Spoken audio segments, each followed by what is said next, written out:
This one is probably going to be pretty rambly. Sorry, not sorry. I started to mention this in the last video that I recorded about my energy practices, and then I realized, oh, this is completely not related at all. I need to do something different. I need to do a different video for this topic. This topic being basically money stuff. However,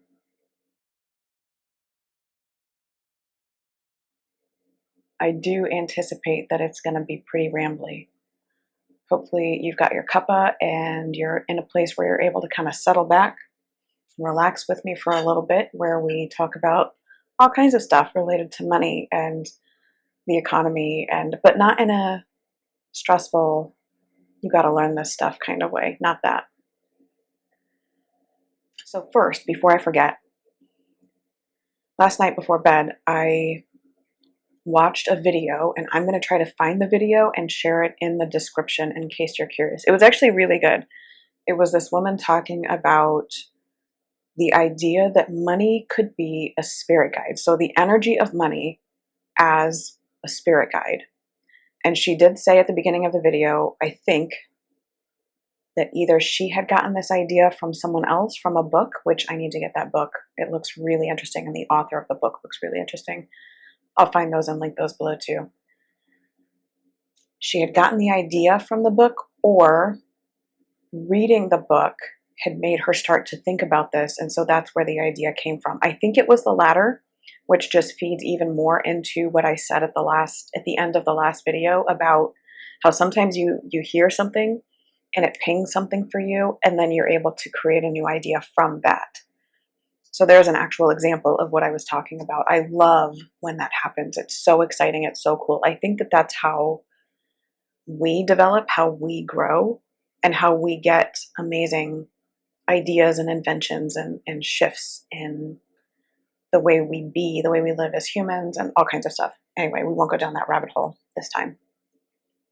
I watched this video, and it's about halfway through or 3/4 of the way through. She does a kind of a meditation. So this pretty image comes up on the screen, and she talks you through basically getting still and quiet and grounded, and then gives some journaling prompts, which were so clever. I will go back and watch again just to write those down so that I can sit with my own writer and really think through them and really be with them, but from that place of groundedness and rootedness. I love the idea of money as basically a spirit guide. I think that's what she said. I hope that wording is right.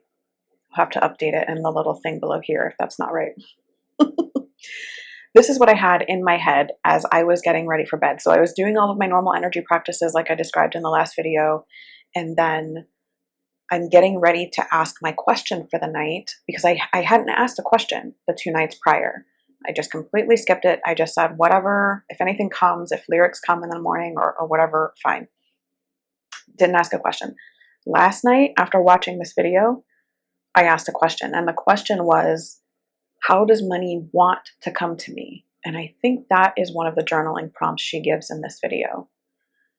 I never thought to ask that before, and I didn't know whether the question meant, and it's open for interpretation, so it can mean whatever you want it to mean. I hadn't decided for me whether that meant in what physical ways does money want to come to me, or what are the things that I do that invite it in from an energetic and feeling perspective? Or do you see what I mean? Like, there were at least 2 or 3 different ways that I could look at and hold this question as I offered it up. But instead of specifying any of that, because I am practicing relinquishing control, I really like to be in control of things, and I know that it's not healthy for me. So I'm practicing in tiny, not super consequential ways, really releasing or relinquishing control. So I didn't specify what way I meant when I asked the question, how does money want to come to me? I just asked the question, put it out there. After I did my energy practices, went to sleep. So I woke up this morning, and the first thing in my head was like, it's not a ta-da sound. It's like a fanfare sound music. And it's so funny because and you will know who I'm talking to on here. There's someone on here that left a comment about getting music. And I was so confused. I'm like, how in the world do you work with music? Lyrics, I understand because I've got words that I can kind of play with and pay attention to during the day. But how do you just work with music? Well, guess what? I got music this morning. And at first I was just like, you're kidding me, right? What is this? What are you doing? What are you doing? Stop messing with me. And then I realized and I can't even remember now the exact sound. Otherwise I would try to find it and link to it so that you could hear what it was. But I remember thinking, oh, that's a fanfare sound. Like the kind of sound that you hear when you're at I don't know, I keep thinking of like, what was that called? Medieval Nights or something? Kind of like a Renaissance fair type thing where they played the horn before the jousting started. And it was to get everybody's attention. So that's what I kept thinking. It's a fanfare sound. It's to get attention. And as soon as I realized that, I was like, oh, that's how I can work with sounds. Okay. In this case, I get it. Okay. So money wants to come to me with fanfare. Like, is that what that means? So I've been playing with that. I basically thought about it a little bit this morning, and then I went back to sleep for a little bit, and I've been letting it just simmer in addition to the card that I drew this morning. But I've just been letting it simmer and see what comes up. So I don't have any answers yet. Like, this is in real time. This is happening in real time. I don't know what's going to come of it. If anything, I'm hoping that it's just the start of kind of an ongoing conversation that I have with my umpteen unseen about healing the money stuff. And this is where I started to go in the end of the last video that I cut out. Because we all have money stuff, right? Unless you've done a lot of work, for most of us. And maybe I'm making an assumption when I say that, and I shouldn't do that. I'm assuming that all of us have that, and that might not be true. I know I do. I have so much stuff around money, especially like growing up. My brother and I did not always have food. Like, we just didn't. We don't need to go into the details or anything, but I remember always feeling like there wasn't enough. There was never enough. There wasn't enough money. There wasn't enough food. There weren't enough warm clothes. Yeah. This is all really nuanced and detailed, and I'm not going to get too much into all of that for various reasons, but that's how I came up when I was very young. And I feel like I've carried a lot of that with me in unhelpful ways. And my life did change dramatically in my late teenage years, and then again in the last 10, 15 years here now. And we don't go hungry anymore. So that's good. And my children have never gone hungry in their lives. So that's good. I feel like that makes me a success in that way, even regardless of anything else. But there's been a lot of heavy stuff around money that I want to unwind, that I want to unravel and clean up and work with and release. Because I don't believe that it has to be that way. I believe that money is literally energy like anything else. It's energy no different from me. We're just showing up in different forms right now. This video felt like it was a little bit of a reminder of that. And I've also been setting aside time each week. I have a couple of different courses that I bought years ago that I never really finished. And I'm taking time to work through those right now. And they're related to money and how money works. And some from the perspective of really practical stuff like banking and investing and saving and different accounts and like how it works that way. But also, like, I have this book that I'm reading that's talking about money as an energy and how it functions that way. So I'm looking at it from both angles. And this video showed up last night and was so interesting and really got something going inside of me, it feels like. And then this morning, as I'm getting ready and I'm kind of picking things up a little bit and just preparing for the day, this other video shows up on my feed. I will share that one in the comments below as well. This guy from Ireland with a beautiful accent. Oh, he's a delight to listen to. He had basically kind of a near-death experience when he was on vacation in Thailand. And from there, I swear to God, this happens with so many people who have a really close kind of brush with death, which is why I'm so big on the mortality awareness and death as ally. This is why. It literally changes people. It reprioritizes and helps to rewire our being. I swear to God. Anyway, he had this experience and he really believed he was going to die. He was on his deathbed. And when he got better, he healed, got better, and he had some time through various circumstances to think about what had happened and how close he had gotten and what does that mean for him moving forward, et cetera, et cetera, et cetera. And then he completely changed his life, sold all of his stuff, left Ireland, moved to Spain, and is now living. And this is not he talks about this in the video, but he's not a rich guy. He's not a rich guy. He's not collecting a bunch of money from government things or whatever. He's very specific about, I just determined that I was done living the way that I was, trading time for money, giving up my life force, living in ways that didn't feel good or authentic or appropriate for me, and I decided to change it. Despite all the habits that had kept him stuck up until that point, despite all of the brain weasel stuff of his brain telling him, well, you can't do that because ... all the things that all of our brains tend to tell us, right? Mine does, at least. And I was so inspired. So inspired. And I keep thinking about, well, all of these things have stirred up a bunch of stuff in me. And now I keep thinking about, okay, how can I really start clearing the decks in my own life? So these are the questions going through my head. How can I start clearing the decks in my own life? What does that mean? Practically, physically, what does that look like in terms of what would I actually keep if I had to choose? And I'm running all these scenarios through my head. What if we decided to move to a different country? And obviously, we wouldn't want to take all of our stuff. That's outrageously expensive. We would need to get rid of basically everything, almost everything. What is important enough that I would keep it in those circumstances? Is there anything I would keep? And yes, my brain automatically starts screaming about all the things that I would want to keep. I physically get sad about my books because I have a whole thing about books. Anyway, so these are the things that I'm thinking about. What would I keep? What would I release? How would I go about doing that process? What would that leave me? And how would I feel? What are the things that are most important to me?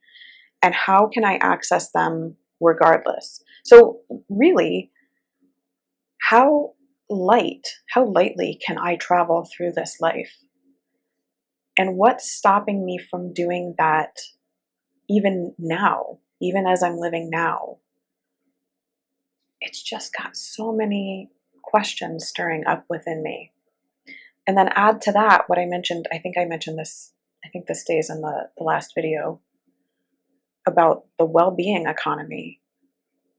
How can I contribute in all the ways? Physically, with growing food, maybe, with services and support of other people. How can I contribute to the well-being economy? And how can I benefit from the well-being economy? Because that's what it's all about. It's about winning for everybody, not just corporations winning, not just the billionaires winning. It's about everybody winning, everybody supporting everybody, and winning together, growing together. So I'm thinking about, how can I be a part of that in practical ways and energetic ways, with my ideas, with what I create, in any way. And how much can I release? Like, I want to clear the decks. And even as I say that, part of me is afraid, which is interesting, isn't it? Why am I afraid to clear the decks? None of these things are me. They're just things. And yes, there's an argument. See, I get a little windy here too, because I believe that everything is energy. And so everything has a life force of some kind. Like everything is alive in some way. And so I don't want to diminish that by saying it's only stuff or it's just a thing, because that feels disrespectful. The distinction that I'm trying to make is that none of these things are me. Ultimately, even this body isn't me. If none of these things are me, why am I feeling so much fear about letting them go?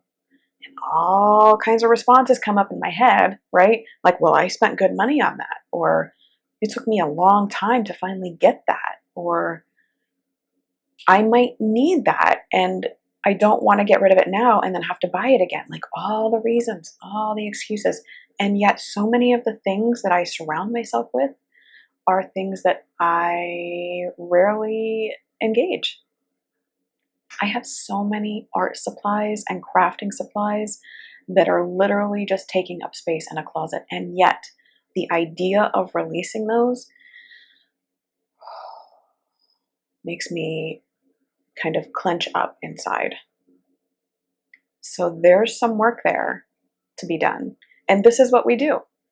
This is what the experiments are about. This is what the energy work is about. This is what the self-interrogation and the inner archaeology is all about. It's looking at what's real, what's me, what's actually important. And then all the other things, they can be let go. It's just a matter of me working through whatever is feeling like it's blocking me from doing that. The fears, the sadness, all the stuff. But that feels more important and more front and center. I started to say urgent, but I don't want to. Urgent feels like, and I don't want to bring that energy in. It does feel more important, more present, more kind of front and center, like deal with this now. And when I have feelings like that or intuitions like that, I really want to follow them. I really want to move with life in that way. So this might be interesting. We'll see what happens. We'll try to remember to keep updating as it goes here. Now, this isn't something that I'm going to just like create a spreadsheet and create a plan and then attack it methodically. This is not that for me. This is one of those things that I can feel this happening regardless. Life keeps presenting things to me that are pointing it out. So it feels to me like this is just what's happening regardless. I can allow it to simmer and address the things that come up as they come up. I don't have to go out and create a curriculum for myself to deal with it, to make it happen, or to make a thing out of it. It doesn't have to be any of that. I'm not going to make it any of that. I am doing so many things so actively right now anyway. I don't need another project. Life is working on me. I will do my best. My part is to do my best to allow life to work on me and in me and through me. And so that's what I'll do. That's my focus. As always, I would love to hear how this lands for you, what your thoughts are, if you've ever experienced something like this and how you worked with it, how it panned out for you. If you're in the middle of it now, like, how are you dealing with this? How are you working with it? Are you actively engaging it, or are you just like me, allowing life to work through you? I feel like things are really changing, and I know a lot of people are refusing to see that and staying stubborn and saying like, no, that's not true. This is not happening, blah, blah, blah. It's not what I'm seeing. That's not what I'm feeling. That's not what I'm experiencing. What I'm feeling and seeing, experiencing is that things are changing. And I feel like it's going to get more and more rapid, regardless of whether we're ready. And any of the ways that we can help ourselves get ready ahead of time, it's only going to help. It's only going to be supportive of us later. It feels wise to practice now and prepare now in whatever ways we can, without the urgency, without the fear, without the clenching up and stress, to whatever degree we're able. I would love to hear your responses in the comments below. Let me know what you're doing and how you are dealing with this. If you even see this or sense that this is happening too, or if you don't, I would love to hear how you're walking through this. Add to our resource bucket, like I said. I would love it. Okay, I'm starving. I think it's time to make a sandwich and get some food. So whatever you are doing, I hope you have a fantastic rest of the day with it. And until next time, take really good care of you. I'll see you soon. Bye.